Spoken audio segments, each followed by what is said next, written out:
और लोग खड़े भी रहेंगे और ऐतिहासिक रूप से जितना बुलाए गए हैं उससे कई गुना लोग आएंगे, तो उसको कम से कम ध्यान देना। मैं 2-3 घंटे पहले आ गया हूँ। अभी हमारे एक दूसरे असली गार्जियन हमारे दयाशंकर जो है हमारे मंत्री जी आएंगे, उस कार्यक्रम को आगे संभालेंगे और इसमें कंबल वितरण सब वितरण होता रहेगा, बोलते रहेंगे सब लोग। मैं अपनी तरफ से फिर से पुनः इस कार्यक्रम के आयोजक, इस कार्यक्रम में उपस्थित सभी जनमान, सभी नेतागण, सभी विधायक जो है, यहाँ के जनप्रतिनिधि, हमारे भारतीय जनता पार्टी निषाद पार्टी के सभी कार्यकर्ता, माताएं बहनें, नौजवान साथी, पिता तो बुजुर्ग, सभी लोगों का आशीर्वाद आज के दिन में इनके पिताजी जो ऐतिहासिक पुरुष थे, जो ऐसे एक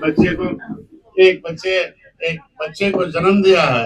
कहते हैं ना कि पितृ ऋण जो है वो बेटा ऐसा हो कि जो बाप के सपने को साकार करे, तो उसको साकार करने के लिए शिवेंद्र सिंह ने संकल्प लिया है। तो आज के दिन में प्रकृति पर शायद मूर्ति भी लगाएंगे। मैं उम्मीद रखता हूँ कि उनके संकल्प में इनके पिता इनके भगवान राम और निषाद राज की मूर्ति लगा रहे हैं। ये और भी गर्व की बात है कि त्रेता में भगवान राम और निषाद राज जब गले लगे थे तो रावण खत्म हुए थे। मैं भी सौभाग्यशाली हूँ कि सरकार ने 56 फुट की मूर्ति निषाद राज के किले पर श्रृंगेरपुर धाम पर उसे पर्यटक स्थल घोषित किया है और उसको उद्घाटन भी प्रधानमंत्री ने किया। हजारों करोड़ रुपया देकर उस भगवान राम यहाँ पर्यटक बुलाने का एक गौरव प्राप्त होने वाला है कि इस अयोध्या को देखने के लिए दुनिया और कई देशों से रोज फोन आते हैं, भाई हमें पास दिला दो, किस तरीके से देखना है, कैसे है।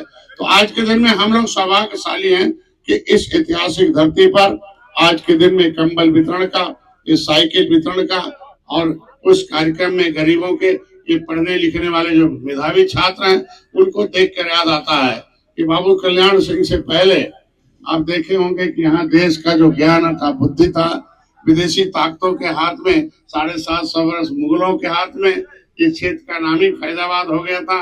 हम समझ सकते हैं, लेकिन अपनी सरकार को धन्यवाद देंगे कि मुगलों का इतिहास बदल गए कि त्रेता में जब अयोध्या था फिर से अयोध्या उसको कर दिया, अयोध्या फिर से करके इसको कर दिया। कि अयोध्या हम लोगों के लिए गरिमा का शब्द है। इस गरिमा में जो बुद्धि और हमारा विवेक और शिक्षा था ये माफियाओं के हाथ में डाल दिया था। लेकिन आज के दिन में हम कह सकते हैं कि बाबू कल्याण सिंह ने उस शिक्षा माफियाओं से मुक्त कराया और आज वो शिक्षा था। लेकिन जब पता चला तो मैंने कहा भाई चलो दूसरे दिन ही चल दिया। गाड़ी घोड़ा तो समय उतना था नहीं, एक पुरानी गाड़ी थी, प्रवीण जी उसको चला रहे थे, शिवेंद्र जी से मित्र जो है, और हम तीनों लोग गए, 25 लोग साथ में गए।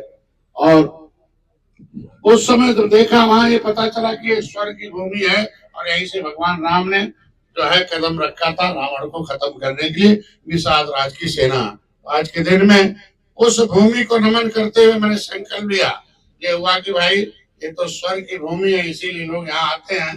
तो मैंने संकल्प लिया कि भाई इस स्वर्ग की भूमि में हम जो है संकल्प लेते हैं कि त्रेता का वह जो है, त्रेता में जब ये पता चला कि भगवान राम इसी रास्ते गए, इसी रास्ते आए और 14 वर्ष बाद इसी अयोध्या में जब राज्याभिषेक हुआ। देखो भाई ये आप सभी नेता ज्यादा बैठे होंगे, इतिहास से प्रेरणा मिलती है, इतिहास से सीखना चाहिए कि एक महिला के छोटी सी उस कथा ने, उस एक महिला के उस कहानी ने, चाहे उसको किसी भी रूप से देख सकते हो कि 14 वर्ष तक वनवास रहना पड़ा। जो राज्याभिषेक, जो राजपाट लेने जा रहे हो, राज तिलक लगने का टाइम हो और उसे रात में सारे वस्त्र निकाल कर जंगल जाना पड़ा। इसे सभी नेताओं को सतर्क रहना चाहिए और संकल्प भी लेना चाहिए कि ऐसे कुछ लोग हैं कि जो आपको राजनीति में सेवा करने के लिए बीच में खड़े हो जाते हैं विभीषण के रूप में। उनसे सतर्क रहना होगा और राम से संकल्प लेना पड़ेगा कि चाहे कितना भी बाधा हो जाए लेकिन उस संकल्प को पूरा करना होगा। और 14 वर्ष बाद जब लौट के आए अयोध्या से, यहाँ अयोध्या में, तो किसी राजा को नहीं याद किया, उन्होंने निषाद राज को याद किया। भरत ने पूछा भैया किसको बुलाना है? उन्होंने कहा भैया एक ही राजा है, उन्हीं को बुलाना है, वो निषाद राज है। मैं गर्व करता हूँ अपने इस वंशावली पर, गर्व करता हूँ इस धरती को कि ये जगह है कि दोबारा जब आए तो कलम चली तो दुनिया में राम राज आया। आज ज्यादा नहीं मैं कहूंगा, मैं इतने कहूंगा आप लोगों से कि ये प्रेरणा लेनी चाहिए हम लोगों को कि त्रेता में जब उस समय कैसे लोगों को कोई आईएएस की लाइब्रेरी में गया तो पता चला कि इजराइल में कि पता चला कि ईश्वर के प्रकटीकरण में सबसे पहले कि ईश्वर जब आते हैं तो कोई एक व्यक्ति उन्हें पहचानता है और पहचानने वाला भी वो सबसे ज्यादा महत्वपूर्ण व्यक्ति होता है। तो उसके किताब के पन्ने में हमें मिला हाइफा की लाइब्रेरी में कि भगवान राम जब अयोध्या से निकले तो अयोध्या वासी, इनके माँ बाप, यहाँ हजारों संत गुरु महात्माओं को भी नहीं पता था कि इस राजकुमार के अंदर दिव्य शक्ति छुपी हुई है। जब यहाँ से वनगमन गए चित्रकूट के लिए तो सबसे पहले श्रृंगेरपुर अपने बड़े भाई निषाद राज से मिले, क्योंकि नवमी को भगवान राम का जन्म है, पंचमी को निषाद राज का जन्म है। दोनों एक ही गुरुकुल में पढ़ते थे। उनके मामा सुमंत उस समय महामंत्री हुआ करते थे।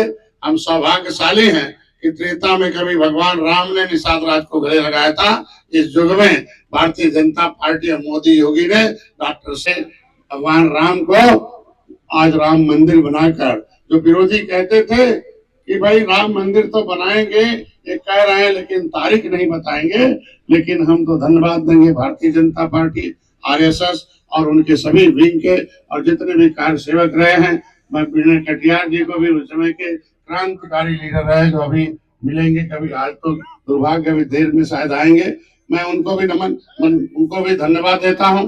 तो उन्होंने इस आंदोलन को इतना आग दिया इस धरती ने कि पूरी दुनिया में इतिहास हुआ कि कहते हैं कि राम मंदिर तारीख भी बताया। और राम मंदिर में इनको सबको बधाई देता हूँ और स्वागत करता हूँ कि आज के दिन में प्रेम इनका जो है इतना ही है आज के दिन में कि ये महापुरुषों के संघर्ष को हम लोगों को याद करना चाहिए। ये अयोध्या का जो दर्द था, हम लोग सौभाग्यशाली हैं। आज ही बाबू कल्याण सिंह की पुण्यतिथि थी, मैं गया था सुबह। माननीय मुख्यमंत्री जी ने बहुत कुछ बातें बताई जो हम लोगों को पता नहीं था, लेकिन यही दर्द था दूर, यही था कि हजारों लोग जाते थे उस भगवान राम के राम मंदिर को बनाने के लिए, लेकिन विदेशी ताकतें तो हमें दर्द दिया ही, लेकिन वर्तमान सरकारों ने भी हमें कम दर्द नहीं दिया। लेकिन संकल्प पूरा हुआ।